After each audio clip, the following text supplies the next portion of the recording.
Nós vamos falar a partir de agora sobre processo penal. E nós temos aqui algumas dicas importantes, alguns toques importantes que vão servir para você gabaritar nesse concurso aí.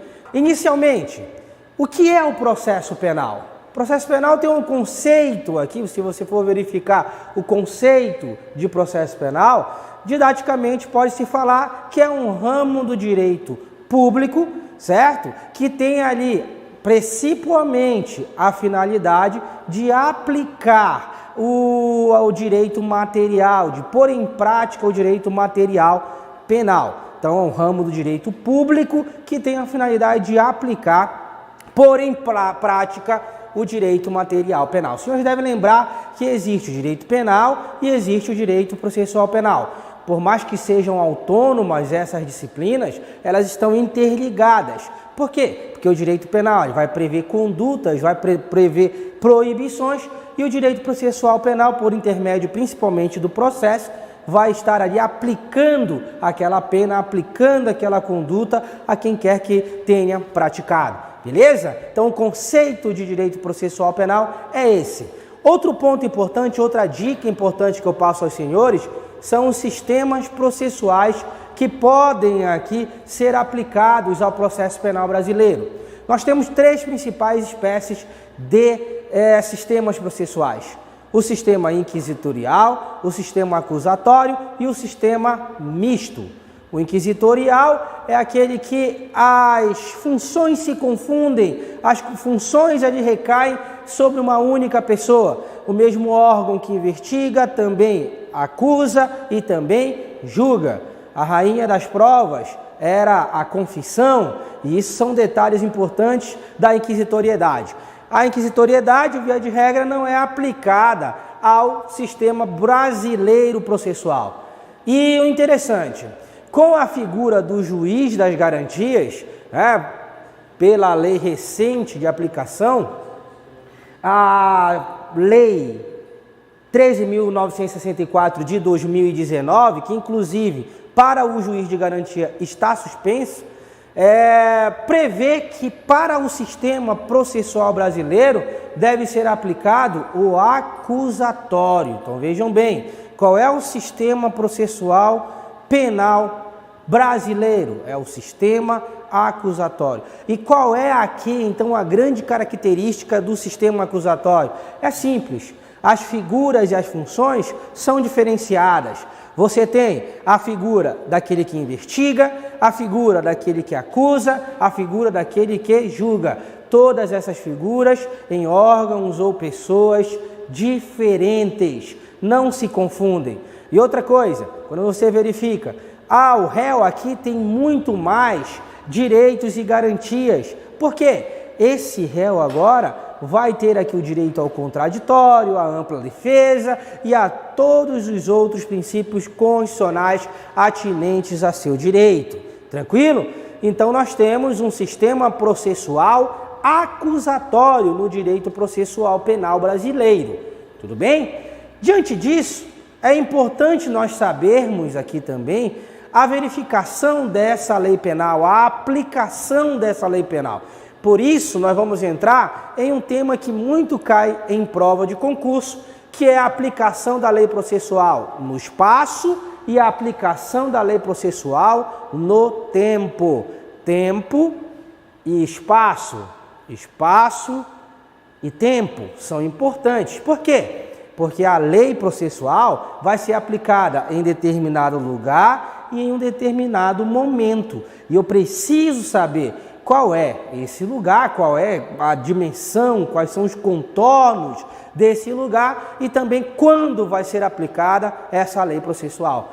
Vejam lá, então vamos começar pela lei processual no espaço. E para a gente fazer aqui uma aula bem didática, eu vou fazer uma comparação, um cotejo da aplicação da lei processual e da aplicação da lei penal. Penal e processual, que é para você sacar aqui a diferença entre uma e outra. Vamos iniciar pela aplicação da lei processual no espaço. E quando você vê a aplicação da lei processual no espaço, de que trata isso?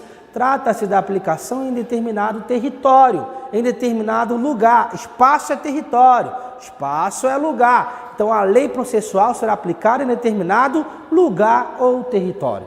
Vejam bem, aqui a lei processual penal vai ser aplicada por intermédio de um princípio básico. Qual é o princípio? A territorialidade. Esse aqui é o princípio reitor da aplicação da lei processual penal no espaço. Territorialidade. O que significa territorialidade? Nada mais do que a lei brasileira, a lei processual brasileira, vai ser aplicada ao território brasileiro. Então, todos os processos em curso no território brasileiro terão aplicação da lei processual brasileira. Simples assim. A lei penal e a lei processual brasileira se aplica ao processo ou ao crime praticado no território brasileiro. Esse aqui é o princípio reitor da lei processual penal no espaço. E veja bem, um detalhe para você anotar aí no seu caderno, para você não esquecer. A lei processual penal no espaço não possui extraterritorialidade. Ou seja, a lei processual brasileira não pode ser aplicada no estrangeiro. Não vai ser aplicada no estrangeiro. Só vai ser aplicada no território brasileiro.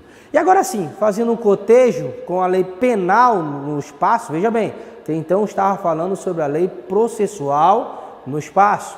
E a lei penal tem diferença? É totalmente diferente, ou parcialmente diferente, mas tem diferença. Veja bem, a lei penal no espaço tem algumas verificações interessantes, porque ela possui sim a territorialidade, assim como a lei processual penal no espaço. Ou seja, a lei penal brasileira, via de regra, vai ser aplicada dentro do território brasileiro. Mas ela também tem um diferencial. E qual é esse diferencial? A lei penal brasileira pode ser aplicada também no estrangeiro. Então veja, se você for verificar em linhas curtas, qual a diferença da aplicação da lei processual e da aplicação da lei penal?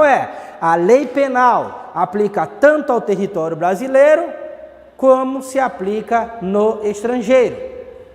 Já a lei processual penal, ela vai ter aplicação somente dentro do território brasileiro. E aqui você não pode esquecer. Outra coisa, a lei penal vai ser aplicada, pode ser aplicada no estrangeiro. E aí isso nós chamamos de extraterritorialidade. Então, a lei penal possui extraterritorialidade.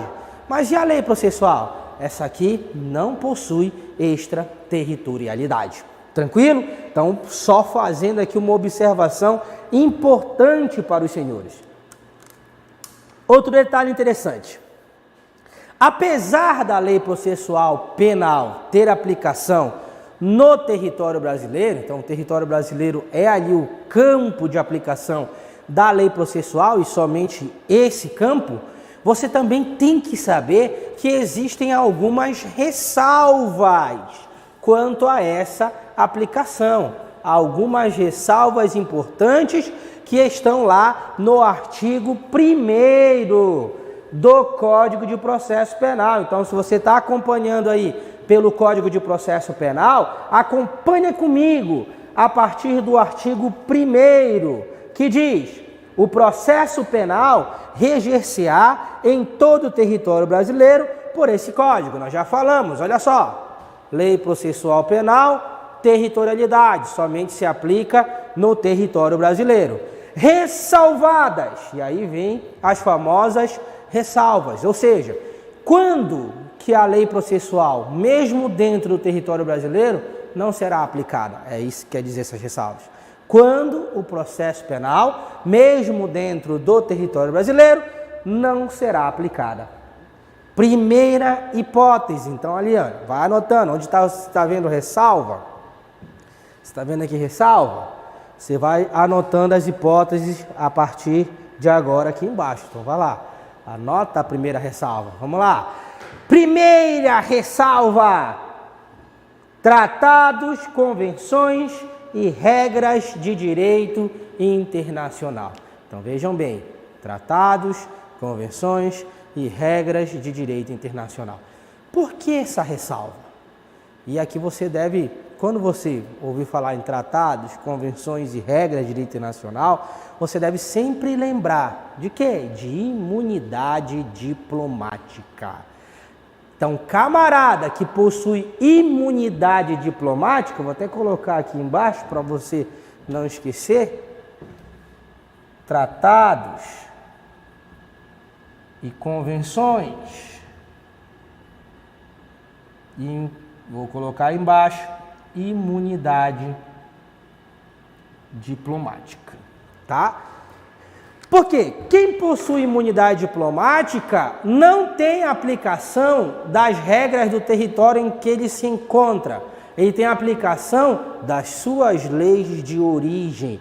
Imagine que um presidente aí da Argentina, o presidente da Argentina vem visitar o Brasil. E aqui, suponhamos que ele pratique uma infração penal. Pergunta-se, qual é a lei que vai ser aplicada? Será a lei brasileira ou a lei da Argentina? Por esse camarada possuir imunidade diplomática, não será a lei brasileira que será aplicada, e sim a sua lei de origem, a lei da Argentina. E é por isso que, mesmo sendo praticado esse crime dentro do território brasileiro, não haverá aplicação da lei processual. E a propósito, nem a aplicação da lei processual e nem a aplicação da lei penal. Por quê? Porque esse camarada possui imunidade diplomática. Esse é o primeiro ponto que os senhores devem saber. Qual é a segunda ressalva? Aqui eu vou colocar jurisdição política. Jurisdição política. E o que é essa jurisdição política? Vejam bem, existem basicamente duas espécies de crime. O crime comum, o crime com a natureza jurídica penal mesmo, e você tem um crime político, o crime de responsabilidade. E aqui você tem uma espécie de crime político-administrativa. São crimes diferentes e têm penas diferentes. O crime comum, a infração penal comum, geralmente tem a pena de reclusão, detenção, que é a prisão, né? Tem a pena restritiva de direito, tem a pena de multa. Já o crime de responsabilidade, o crime político-administrativo, as penas são diferentes. Quais são as penas? Você pode ter aí a cassação do mandato, você pode ter a suspensão dos direitos políticos, então são coisas diferentes. Nós tivemos na história brasileira 2 cassações presidenciais por crime de responsabilidade, por crimes políticos, famosos impeachments.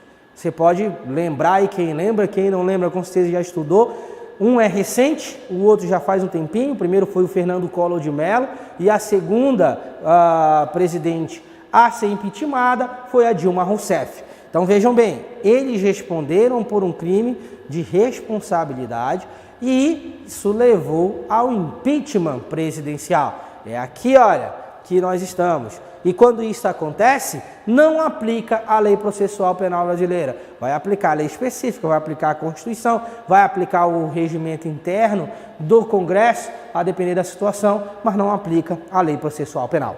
A terceira ressalva é a jurisdição militar. Jurisdição militar. Por que não se aplica o Código Processual Penal brasileiro à jurisdição militar? É simples, porque para os crimes militares eu tenho um Código Penal militar e para a aplicação dessas infrações, dessas proibições, eu também tenho um Código Processual específico, o Código de Processo Penal Militar. Então não vai ser aplicada aqui a Lei Processual Penal Comum, vai ser aplicada com certeza o Código de Processo Penal Militar. E aqui nós temos então os contornos da aplicação da Lei Processual Penal no espaço. E olha só, fazendo uma recapitulação.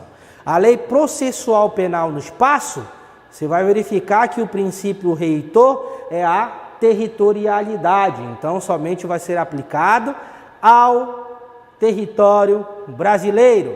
Porém, existem situações em que a lei processual penal, mesmo dentro do território brasileiro, não será aplicada.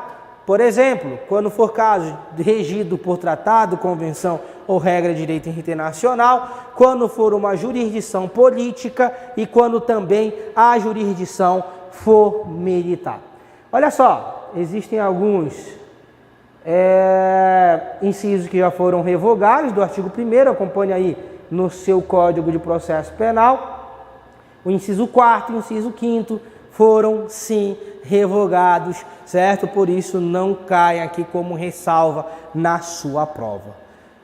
Olha só, ultrapassado a lei processual no espaço, vamos trabalhar agora a aplicação da lei processual penal no tempo. Tempo, espaço. Tempo, espaço. O espaço, território brasileiro. Tempo, quando eu vou aplicar? Quando eu vou aplicar a lei processual penal brasileira? Vejam bem, essa aplicação da lei processual, acompanhe aí no seu vadimeco para não dizer que o professor está mentindo. Está, veja bem, no artigo 2º do Código de Processo Penal. E eu vou ler aos senhores. A lei processual penal aplicar-se-á desde logo, sem prejuízo da validade dos atos realizados sobre a vigência da lei anterior. Observa. A lei processual, diz ali o Código de Processo Penal, possui aplicação imediata, ou seja, a partir do momento em que ela entra em vigor, ela já vai estar ali sabendo, fazendo, utilizando toda a sua força normativa dentro daquele ordenamento jurídico. Então, entrou em vigor, já está valendo. Mas, vejam bem, antes de falar o mais, isso aqui também é conhecido como tempus regit actum, uma expressão latina, tempus regit actum, que diz o quê? O tempo rege o ato. O ato será regido pelo momento em que entra em vigor. Mas eu sei que vale a partir do momento em que entra em vigor.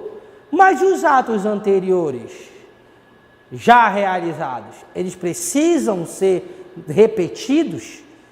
Os atos anteriores serão tornados inválidos? Eles terão algum tipo de valor? Ou tudo tem que ser feito de novo, de acordo com a lei nova, com a regra nova? Vejam bem, para isso foi adotada aqui a teoria do isolamento dos atos. O que é a teoria do isolamento dos atos? Vejam bem, os atos praticados anteriormente possuem valor pleno, serão resguardados, não precisam ser repetidos. Os atos praticados sob a égide da lei anterior têm valor pleno. Quando que será aplicada a nova lei? Somente para os atos vindouros, somente para os atos futuros. Ou seja, aqui há um divisor de águas. Se a lei entrou em vigor agora, ela vai valer para onde? Para o futuro. Se ela entrou agora e já existiam atos anteriores, todos esses atos serão considerados válidos, não serão anulados, não precisarão ser repetidos. Mas, vejam bem, temos algumas situações interessantes que devemos pontuar. Quais são essas situações, professor? Olha lá, existem aqui normas processuais, existem também normas mistas, híbridas, processuais, materiais, uma mistura ali de penal e processo penal. Observa só. Quando você tem uma norma mista? Quando você tem uma norma genuinamente processual? Vejam bem, A norma é processual quando ela verifica a questão de procedimento, quando ela verifica a questão do processo, por exemplo, citação, intimação. As normas referentes à citação e intimação são normas genuinamente processuais. Porém, existem normas que são mistas, que ela tem tanto cunho processual como cunho material. E aí, a regra vai ser diferente, professor? A regra não vai ser a mesma para depender das duas circunstâncias? Para que você entenda isso, eu preciso agora também fazer um retorno para a aplicação da lei penal no tempo. Veja bem, aplicação da lei penal. Você já viu que a processual só vale a partir do momento que ela entra em vigor, resguardando todos os atos, certo? E a lei penal? A lei penal é diferente. Porque ela também vale a partir do momento em que ela entra em vigor para o futuro. Porém, a lei penal tem uma vantagem, ela pode retroagir para beneficiar o réu. Diz a lei que a lei penal não retroagirá, salvo para beneficiar o réu. Então veja bem, em regra a lei penal vale a partir da sua vigência para o futuro, porém se ela for benéfica, ela pode retornar para abranger atos anteriores. Essa é a lei penal. E a lei processual? A lei processual ela vale a partir da sua vigência para o futuro. E o detalhe, se você quiser anotar aí no seu caderninho, é importante. A lei processual penal não retroage. Se for processual, não retroage. E é isso que nós vamos explicar aqui. Veja bem, se as normas forem genuinamente processual, se ela for processual e não tiver pitadas, se ela não tiver mesclas com a norma penal, essa aqui não retroage. Não retroage. Não vai retroagir para beneficiar, não vai retroagir para prejudicar, ela não retroage, ela vale a partir do momento em que entra em vigor. Ponto, acabou. Agora, se essa norma for mista, parte processual e parte penal, material, essa norma vai retroagir. Por quê? Porque prevalece a parte penal. E a lei penal diz que a norma penal, se for para beneficiar o réu, ela pode ter a retroatividade. Tranquilo?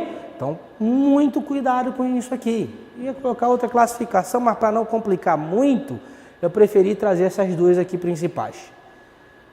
Existem normas genuinamente processual, por exemplo, citação, intimação, prazos processuais. E existem normas mistas, por exemplo, decadência, prescrição. E qual é aqui a aplicação dessas leis no tempo? Se a norma for genuinamente processual, ela não vai retroagir, porque a norma processual não retroage, ela só vale a partir da sua vigência para o futuro. Mas, se essa norma for mista, ela vai retroagir. Por que que vai retroagir? Porque na norma mista prevalece a parte penal. Prevalece a parte penal. Para finalizar, eu já falei de aplicação da lei processual penal no tempo, no espaço, conceitos, sistemas processuais. Nós temos uma dica importante para você a respeito da interpretação extensiva, analógica e os princípios gerais do direito. O que diz a lei em artigo 3º? Tanto a interpretação extensiva, quanto a analogia, quanto a aplicação dos princípios gerais do direito podem ser aplicados no processo penal. Então vejam bem, a norma ali é vaga, existe uma lacuna, existe algo que não foi regulamentado de acordo com a lei. Eu posso utilizar a analogia? Posso. Diante de uma situação dúbia, eu posso aplicar os princípios gerais do direito? Posso. Isso aqui se chama interpretação da lei processual penal. Então veja, sempre há a possibilidade de se utilizar esses artifícios quando for aplicada a lei processual penal. Beleza?